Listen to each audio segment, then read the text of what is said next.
Olá, meus amigos e minhas amigas.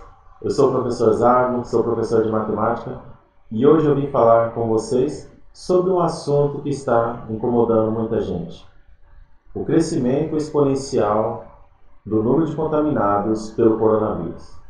Se você ainda não ouviu, vai compreender agora o porquê que ele é tão preocupante.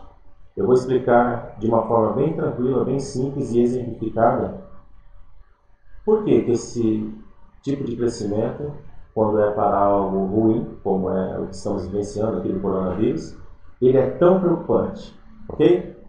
Então eu espero poder ajudá-los a compreender essa razão de uma forma bem simples. Vamos lá.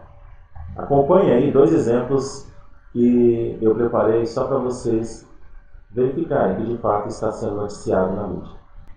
Neste caso aqui, o Ministério prevê crescimento exponencial do coronavírus no Brasil. No caso aqui é o Ministério da Saúde. Então o Brasil, no dia 10 de março, ele tinha registrado 34 casos confirmados da infecção pelo Covid-19. 34 casos confirmados. Hoje nós temos mais de 2.000 casos. Veja esse próximo. Coronavírus, curva mais acentuada de casos do Brasil, não é certeza de caos. Essa notícia é lá do dia 2 de março. Ele fala sobre a curva acentuada e fala da não certeza de caos. Porém, eu já vou alertando vocês e vocês vão confirmar. Se não houvessem ações para conter essa contaminação, certamente o caos ocorreria. Vamos ver aqui um exemplo. População do município de São Paulo. São Paulo é uma grande metrópole e hoje é a cidade mais atingida do nosso país pelo coronavírus. Podemos acompanhar aí a evolução no número de casos confirmados quanto no número de óbitos. E você percebe que a cada dia o número de casos como o número de óbitos ele cresce mais que o dia anterior. Esse tipo de crescimento ele caracteriza aí o crescimento exponencial. Mas vejamos aqui. A população de São Paulo em 2010, segundo o último censo feito pelo IBGE, era de pouco mais de 11 milhões de habitantes. Hoje, em 2020, não tivemos um novo censo. Porém, o IBGE ele faz a estimativa. Hoje a população estimada é de pouco mais de 12 milhões de habitantes. Crescimento de 1 milhão de habitantes em 10 anos. Então isso você pode encontrar lá no site do IBGE. Olha essa pergunta. Em quanto tempo a população da cidade de São Paulo ficaria totalmente contaminada se não houvesse ação para quebrar o ciclo de transmissão?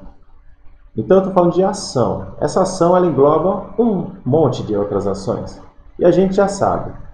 Lavar as mãos, tomar cuidado ao conversar com pessoas muito perto, não levar as mãos ao rosto, praticar alguns hábitos de higiene, como chegando em casa, tomar cuidado com sapato, com roupa, já tomar banho, não cumprimentar. A gente, um povo caloroso, gosta de cumprimentar, de pegar na mão, de abraçar, porém a gente sabe que temos que preservar a nossa integridade física, principalmente a dos nossos idosos, ok? Então vamos lá responder essa pergunta. Situação hipotética. Então vou colocar aqui uma situação hipotética de contaminação das pessoas na cidade de São Paulo. Hipotética entre aspas, porque na verdade pode ser parecido e até pior do que eu vou colocar aqui. Vejamos. A contaminação começou por uma pessoa.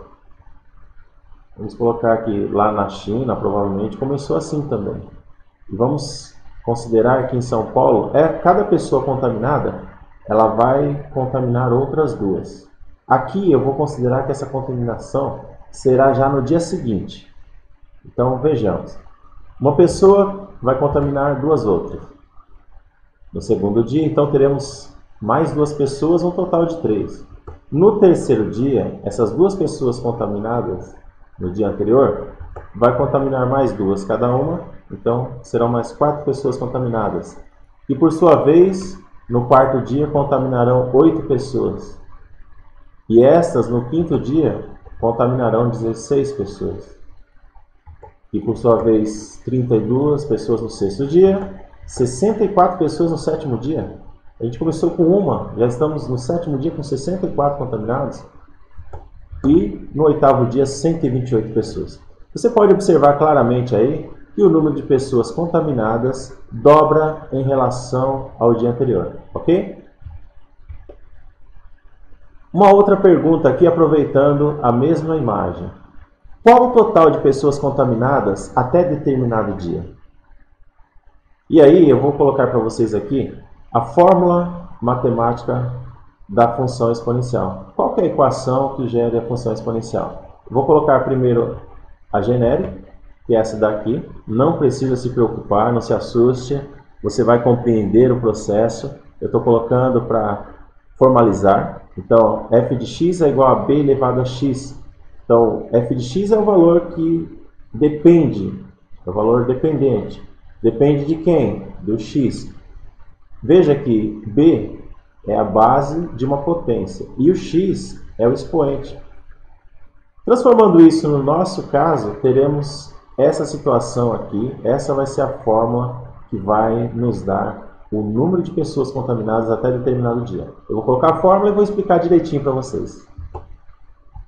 C, que está substituindo aí f de x, é o número de contaminados até determinado dia. Esse número de contaminados ele vai ser igual a quanto? Eu citei anteriormente que o número de contaminados ele vai dobrando. Então a minha base ela vai ser 2. A minha base é 2. Elevado a d. D é o número do dia, que vai contando-se a partir do primeiro. Então, o meu número de contaminados vai ser igual a 2 elevado a d menos 1. Parece complicado? Vai ficar fácil agora. Observe aqui. No primeiro dia, eu tinha um contaminado.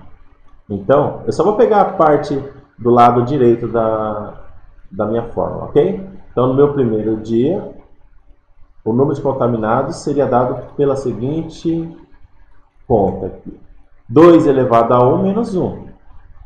2 elevado a 1 é 2. Menos 1, 1.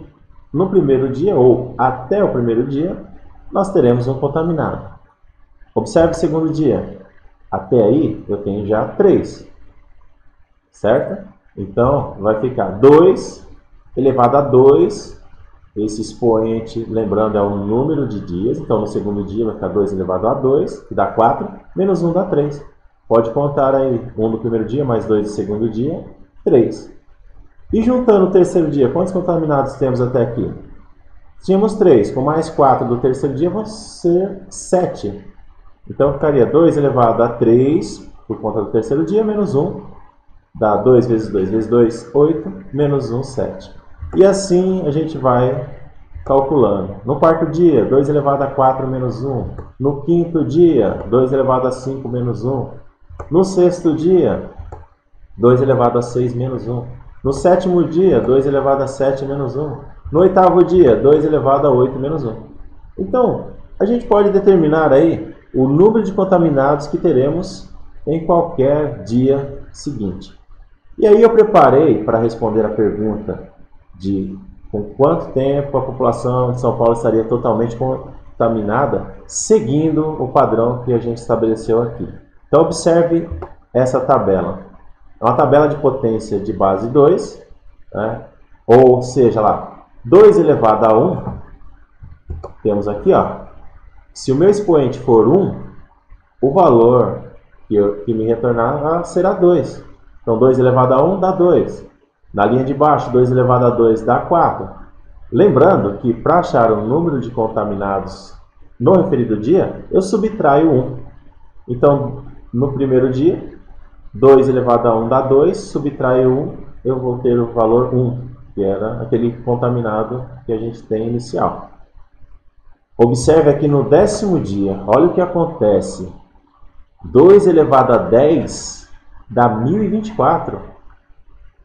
Tiro 1, significa que com 10 dias, passado 10 dias, começando por uma única pessoa, nós teremos 1023 pessoas contaminadas. A soma desses 10 dias nos retornará 1023 pessoas contaminadas. Parece muito? Olha o que acontece com mais 10 dias a partir daí. No 20º dia, nós teremos mais de 1 milhão de pessoas contaminadas em 20 dias. Começou lá com uma única pessoa, assim como começou lá na China, com uma única pessoa. A partir de 20 dias, teremos mais de 1 milhão. Lembrando que a população de São Paulo é um pouco mais de 12 milhões, certo? Olha aqui no 23º dia, mais de 8 milhões de pessoas. E no 24º dia, 16.777.216 pessoas. Tira uma, que não vai fazer muita diferença, 215. Passou aí em 4 milhões o número de habitantes da cidade de São Paulo. Então, a coisa não é fácil. Se não houvessem essas ações, e ainda a gente fica triste, porque tem gente brincando, tem gente achando que é brincadeira. Se não houvesse essas ações, a gente nem precisa imaginar o que aconteceria. Estamos vendo aí o caso da Itália, que demorou para praticar as ações. Ok? Vamos ver aqui então alguns gráficos aqui da função exponencial. Esse gráfico aqui, ele é lá de 4 de fevereiro. Temos aqui a curva da função exponencial. Essa curva em roxo aqui, ó, os contaminados na China. E essas barrinhas aqui são os contaminados no restante dos países. Então observe que de 9 de janeiro até 4 de fevereiro, ele vai crescendo, crescendo, e a cada dia que passa, ele cresce mais, tirando um ou outro caso. Mas a curva em si, ela é da função exponencial. Observe neste outro gráfico como fica mais nítido ainda. Olha aqui no restante do planeta, excluindo a China, até dia 27 de fevereiro. Olha que curva perfeita aqui, ó, da função exponencial. Observe aqui na China também, ó, esse primeiro momento aqui, ó, a função exponencial bem representada. A função exponencial ele tem esse gráfico onde a cada instante passado o crescimento ele é cada vez maior. E aí a partir daqui tem algumas ações e aí vai mudando, vai decaindo, graças às ações feitas. Bom pessoal, eu espero que vocês tenham gostado. Como podemos ver, não é brincadeira. Precisamos estar aí trabalhando, orientando, ajudando as pessoas a compreenderem como é preocupante essa característica do crescimento exponencial. Quando a coisa é ruim, de fato é complicado. Se você se interessar em dar uma aprofundada e ficar mais impressionado ainda com o crescimento exponencial, eu sugiro que você leia aí, aproveitando esse período de ficar em casa, o capítulo que retrata do jogo de xadrez do livro O Homem que Calculava, de Malba Tahan. Aí sim você vai se impressionar como o crescimento exponencial é devastador. Muito obrigado, agradeço a atenção de todos. Deixe o seu joinha aí se estiver no YouTube e colabore com a gente. Um abraço.